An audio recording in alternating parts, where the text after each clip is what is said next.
Hi കുട്ടികളെ, നമസ്കാരം. നമ്മളിന്ന് മാത്സിലെ 5ാമത്തെ ചാപ്റ്റർ ട്രിഗ്നോമെട്രിയാണ് പഠിക്കുന്നത്. അത് റൈറ്റ് ആംഗിൾ ട്രയാംഗിളുമായിട്ട് ബന്ധപ്പെടുത്തിയാണ് ട്രിഗ്നോമെട്രിയിലെ കണക്കുകൾ നമ്മൾ ചെയ്യുന്നത്. ഏത് ചോദ്യം വന്നാലും ഇതിൽ നമ്മൾ ചെയ്യുമ്പോൾ റൈറ്റ് ആംഗിൾ ട്രയാംഗിളുമായിട്ട് ബന്ധപ്പെടുത്തി വേണം ചെയ്യാനായിട്ട്. നമുക്ക് ചാപ്റ്ററിലേക്ക് കടക്കാം. ഞാൻ ഇന്നിപ്പോൾ ആദ്യം ഇൻട്രൊഡക്ഷൻ ഭാഗങ്ങൾ മാത്രമാണ് പറയുന്നത്. കുറച്ച് ഭാഗങ്ങൾ, കൂടുതൽ ഇമ്പോർട്ടൻ്റ് വരുന്ന ഭാഗങ്ങൾ മാത്രമാണ് ഞാൻ പറഞ്ഞു തരുന്നത്. ആദ്യം നമുക്ക് ഇൻട്രൊഡക്ഷനിലേക്ക് കടക്കാം. ട്രിഗണോമെട്രിയിൽ നമുക്ക് പ്രധാനമായും 6 റിലേഷനുകളാണ് പഠിക്കാനുള്ളത്. അതിൽ 3 എണ്ണമാണ് ഈ വർഷം നമുക്ക് കൂടുതൽ ഇമ്പോർട്ടൻ്റ് വരുന്നത്. ബാക്കി +1 +2 ക്ലാസ്സുകളിലാണ് നമുക്ക് കൂടുതൽ ഇമ്പോർട്ടൻ്റ് വരുന്നത്. 6 റിലേഷനും നമ്മൾ +1 +2 വിശദമായിട്ട് പഠിക്കും. ഇപ്പം നമുക്ക് ആദ്യത്തെ 3 റിലേഷനുകൾ, അതാണ് കൂടുതൽ ഇമ്പോർട്ടൻ്റ് വരുന്നത്. ഞാൻ അതിന് കൂടുതൽ പ്രാധാന്യം കൊടുക്കുന്നു. എന്നാലും ബാക്കി 3 എണ്ണം കൂടി അടുത്ത വർഷം ആവശ്യമുള്ളതാണ്. ഞാൻ അതെന്താണെന്ന് കൂടി ഒന്ന് പറയുകയാണ്. നമുക്ക് അതെന്താണെന്ന് നോക്കാം. അതിൽ ആദ്യം നമുക്ക് വരുന്നത് സൈൻ തീറ്റയാണ്. തീറ്റ എന്ന് പറയുന്നത് ആംഗിളാണ്. അപ്പോൾ സൈൻ തീറ്റ എന്ന് പറയുന്നത് ഓപ്പോസിറ്റ് സൈഡ് ബൈ ഹൈപ്പോട്ടന്യൂസ് ആണ്. ഓപ്പോസിറ്റ് സൈഡ് എന്ന് പറഞ്ഞു കഴിഞ്ഞാൽ എതിർവശമാണ്. ഹൈപ്പോട്ടന്യൂസ് എന്ന് പറഞ്ഞാൽ കർണമാണ്.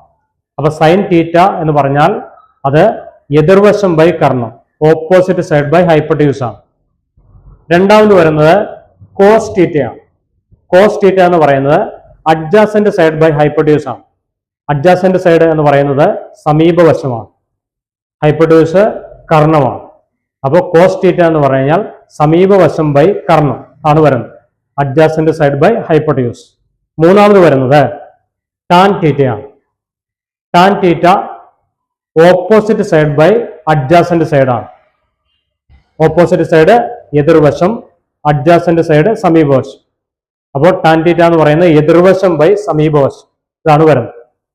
അപ്പോൾ ആദ്യം സൈൻ തീറ്റ, അത് ഓപ്പോസിറ്റ് സൈഡ് ബൈ ഹൈപ്പോട്ടന്യൂസ്. രണ്ടാമത്തെ cos theta, adjacent side by hypotenuse. മൂന്നാമത്തെ tan theta, opposite side by adjacent side. ഇങ്ങനെ 3 എണ്ണമാണ് നമുക്ക് ഈ വർഷം ഈ ചാപ്റ്ററിൽ നമുക്ക് പഠിക്കാനുള്ളത്. ബാക്കി 3 എണ്ണം കൂടി ഉണ്ട് എന്ന് ഞാൻ പറഞ്ഞു. അത് ഇപ്പൊ നമ്മൾ പഠിച്ച ഈ 3 എണ്ണത്തിന്റെ ഓപ്പോസിറ്റ് ആണ്. അത് ഏതൊക്കെയാണ്, എങ്ങനെയാണ് വരുന്നതെന്ന് ജസ്റ്റ് ഒന്ന് പറയുകയാണ്. ഇത് നിങ്ങൾ പഠിക്കേണ്ട, ഈ 3 എണ്ണമാണ് നമുക്ക് കൂടുതൽ ഇമ്പോർട്ടൻ്റ് വരുന്നത്. അപ്പോൾ അതെന്നാലും ഒന്നുകൂടി ഒന്ന് പറയുകയാണ്. സൈൻ തീറ്റയുടെ ഓപ്പോസിറ്റ് വരുന്നതാണ് കൊസീക് തീറ്റ. അത് ഇതിന്റെ ഓപ്പോസിറ്റ്. ഇവിടെ ഓപ്പോസിറ്റ് സൈഡ് ബൈ ഹൈപ്പോട്ടന്യൂസ് ആണെങ്കിൽ അതിൽ വരുമ്പോൾ ഹൈപ്പോട്ടന്യൂസ് ബൈ ഓപ്പോസിറ്റ് സൈഡ്, ഇത്രയേ ഉള്ളൂ വ്യത്യാസം. അപ്പോൾ കൊസീക് തീറ്റ എന്ന് പറഞ്ഞു കഴിഞ്ഞാൽ hypotenuse divided by opposite side. രണ്ടാമത്തെ cos theta adjacent side by hypotenuse ആണ്. അതിന്റെ ഓപ്പോസിറ്റ് വരുന്നതാണ് സീക് തീറ്റ. അത് വരുമ്പോൾ hypotenuse divided by adjacent side. ഇനി മൂന്നാമത്തെ ടാൻ തീറ്റയുടെ ഓപ്പോസിറ്റ് വരുന്നതാണ് കോട്ട് തീറ്റ. ടാൻ തീറ്റ നമ്മൾ കണ്ടു opposite side by adjacent side ആണ്. അപ്പൊ കോട്ട് തീറ്റ നേരെ തിരിച്ച് അഡ്ജാസന്റ് സൈഡ് ബൈ ഓപ്പോസിറ്റ് സൈഡ്, ഇതാണ് വരുന്നത്. അതിൽ നിങ്ങൾ ലാസ്റ്റ് പറഞ്ഞ 3 എണ്ണം അതിന് വലിയ പ്രാധാന്യമില്ല. അത് വരും വർഷങ്ങളിൽ നിങ്ങൾക്ക് കൂടുതൽ പ്രാധാന്യം കൊടുത്ത് പഠിക്കേണ്ടി വരും. ഇപ്പൊ നമുക്ക് ഈ ആദ്യത്തെ 3 എണ്ണമാണ് sine theta, cos theta, tan theta. ഇത് 3 എണ്ണമാണ് നമുക്കിപ്പോൾ പഠിക്കാനുള്ളത്. ഇനി നമുക്ക് എങ്ങനെയാണ് ട്രിഗണോമെട്രിയിൽ നമ്മൾ വശങ്ങൾ, സൈഡുകൾ എടുക്കേണ്ടതെന്നാണ് പറയുന്നത്. അതിൽ നമ്മൾ സാധാരണ ഒരു റൈറ്റ് ആംഗിൾ ട്രയാംഗിൾ വരുമ്പോൾ നമ്മൾ പൈതഗോറസ് തിയറം അനുസരിച്ച് ബേസ്, ഓൾട്ടിറ്റ്യൂഡ്, ഹൈപ്പോട്ടന്യൂസ് ആണ് എടുക്കുക. പക്ഷെ ട്രിഗണോമെട്രിയിൽ നിങ്ങൾ ശ്രദ്ധിക്കേണ്ടത് ഹൈപ്പോട്ടന്യൂസ് അത് തന്നെയാണ് എടുക്കുക. പക്ഷേ ബേസ്, ഓൾട്ടിറ്റ്യൂഡിന് പകരം നമ്മൾ എടുക്കുന്നത് നമുക്ക് തന്നിരിക്കുന്ന ആംഗിളിന്റെ ഓപ്പോസിറ്റ് സൈഡ്, അഡ്ജാസന്റ് സൈഡ്, ഇങ്ങനെയാണ് നമ്മൾ എടുക്കുക. അപ്പൊ അതെങ്ങനെയാണ് എന്നുകൂടി ഞാനൊന്ന് പറയുകയാണ്. ഇവിടെ ട്രയാംഗിൾ ABC എന്ന് പറയുന്നത് നമുക്കിവിടെ ആംഗിൾ തന്നിരിക്കുക, ആംഗിൾ C40 തന്നിരിക്കുകയാണ്. അപ്പോൾ എപ്പോഴും ഓർക്കുക, 90ക്ക് ഓപ്പോസിറ്റ് വരുന്ന ആ സൈഡ്, അതാണ് ഹൈപ്പോട്ടന്യൂസ്. ഏത് ട്രയാംഗിളിന്റെ ആണെങ്കിലും, ഏത് റൈറ്റ് ആംഗിൾ ട്രയാംഗിളിന്റെ ആണെങ്കിലും 90ക്ക് ഓപ്പോസിറ്റ് വരുന്ന സൈഡ് ആയിരിക്കും ഹൈപ്പോട്ടന്യൂസ്. ചിലർ അത് തെറ്റായിട്ട് ധരിക്കാറുണ്ട്. ചെരിഞ്ഞു വരയ്ക്കുന്ന അല്ലെങ്കിൽ ചെരിച്ചു വരയ്ക്കുന്നതാണ് ഹൈപ്പോട്ടന്യൂസ് എന്ന് എടുക്കാറുണ്ട്. അങ്ങനെയല്ല. നിങ്ങൾ മനസ്സിലാക്കേണ്ടത് 90 ഡിഗ്രിക്ക് ഓപ്പോസിറ്റ് വരുന്ന ഏതാണോ അതാണ് ഹൈപ്പോട്ടന്യൂസ്.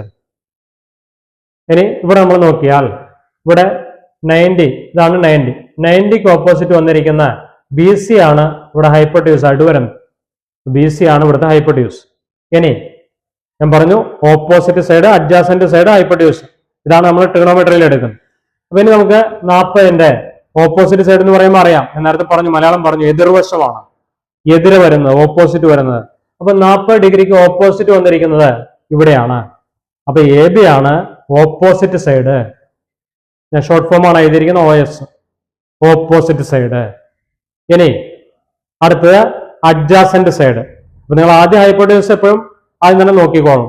ബാക്കി വരുന്ന രണ്ട് സൈഡുകളും ഓപ്പോസിറ്റും അഡ്ജാസന്റും ആയിരിക്കും. അപ്പൊ എതിര് വരുന്ന ഓപ്പോസിറ്റ്, അടുത്ത് വരുന്ന അഡ്ജാസന്റ്. ഈ ആംഗിളിന്റെ അടുത്ത് വന്നിരിക്കുന്നത് ഇതാണ്, എന്നുവെച്ചാൽ AC. അതാണ് അതിന്റെ അഡ്ജാസന്റ് സൈഡ്. ഇങ്ങനെയാണ് ട്രിഗണോമെട്രിയില് നിങ്ങൾ ഒരു റൈറ്റ് ആംഗിൾ ട്രയാംഗിൾ തന്നു കഴിഞ്ഞാൽ അതിന്റെ സൈഡുകൾ നോക്കേണ്ടത്. ഹൈപ്പോട്യൂസ്, ഓപ്പോസിറ്റ് സൈഡ്, അഡ്ജാസന്റ് സൈഡ്, ഇങ്ങനെ വേണം നോക്കാനായിട്ട്.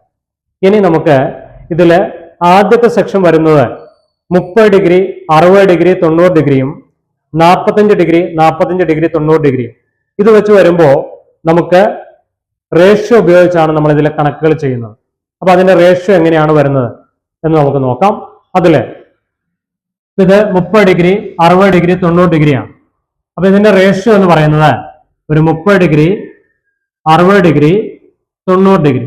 ഇത് വന്നു കഴിഞ്ഞാൽ അതിന്റെ റേഷ്യോ 1:√3:2 ആണ്. ചെയ്യാൽ 30 ഡിഗ്രിക്ക് ഓപ്പോസിറ്റ് അത് 1, 60 ഡിഗ്രിക്ക് ഓപ്പോസിറ്റ് √3, 90 ഡിഗ്രിക്ക് ഓപ്പോസിറ്റ് 2. ഇതാണ് വരുന്നത്. ഇത് റേഷ്യോയാണ്. അളവുകൾ തരുമ്പോൾ നമ്മൾ അതിന്റെ അനുസരിച്ച് മാറ്റം വരുത്തിയാണ് ചെയ്യുക. ഇവിടെ നമ്മൾ മനസ്സിലാക്കേണ്ട 30 ഡിഗ്രിക്ക് ഓപ്പോസിറ്റ് 1 ആണെങ്കിൽ 90 ഡിഗ്രിക്ക് ഓപ്പോസിറ്റ് അതിന്റെ ഇരട്ടിയായിരിക്കും. അതാണ് നിങ്ങൾ അതിൽ മനസ്സിലാക്കേണ്ടത്. കണക്ക് ചെയ്യാൻ വരുമ്പോൾ ഞാനത് കൂടുതൽ വിശദമായിട്ട് പറയും. ഇപ്പൊ നിങ്ങൾ ഈ റേഷ്യോ മാത്രം ഒന്ന് അറിഞ്ഞിരിക്കുക. 30 ഡിഗ്രി, 60 ഡിഗ്രി, 90 ഡിഗ്രി, അതിന്റെ റേഷ്യോ 1:√3:2 ഇതാണ് വരുന്നത്. ഇനി നമുക്ക് 45 ഡിഗ്രിയുടെ നോക്കാം. അതിൽ വരുമ്പോൾ 45 ഡിഗ്രി, 90 ഡിഗ്രി, ഇതാണ് വരുന്നത്. 45 ഡിഗ്രി, 45 ഡിഗ്രി, 90 ഡിഗ്രി. അതിന്റെ റേഷ്യോ വരുമ്പോ നിങ്ങൾ നോക്കുക, ഇവിടെ രണ്ട് സൈഡുകൾ, രണ്ട് ആംഗിളുകൾ ഈക്വൽ ആണ്. അപ്പൊ രണ്ട് സൈഡുകളും ഈക്വൽ ആയിരിക്കും. കാരണം ഇത് ഐസോസെലസ് റൈറ്റ് ട്രയാംഗിൾ ആണ്. ഐസോസെലസ് എന്ന് പറഞ്ഞാൽ അറിയാം, സമപാർശ്വം, രണ്ട് സൈഡുകൾ ഈക്വൽ ആയിട്ടുള്ളത്. ഇവിടെ രണ്ട് സൈഡുകൾ ഈക്വൽ ആയതുകൊണ്ടാണ് 40ന് ഓപ്പോസിറ്റ് വരുന്ന ഇവിടെയും ഈ 40ന് ഓപ്പോസിറ്റ് വരുന്ന ഈ സൈഡും AB യും AC യും അത് രണ്ടും ഈക്വൽ ആയിരിക്കും. അപ്പൊ അതിന്റെ റേഷ്യോ നമ്മൾ എടുക്കുമ്പോൾ 1:1:√2 ഇതാണ് അതിന്റെ റേഷ്യോ വരുന്നത്. അപ്പോൾ 30, 60, 90ന്റെ റേഷ്യോ 1:√3:2. ഇനി 45, 45, 90ന്റെ 1:1:√2 ഇതാണ് വരുന്നത്. ഇന്നത്തെ ക്ലാസ്സിൽ നമുക്ക് ഇത്രയും മതി. ബാക്കി നമുക്ക് അടുത്ത ക്ലാസ്സിൽ നോക്കാം. ഇന്ന് എടുത്ത കാര്യങ്ങൾ അത് ശരിക്ക് പഠിക്കുക, പ്രത്യേകിച്ച് റിലേഷനും അതേപോലെ തന്നെ ഈ റേഷ്യോയും.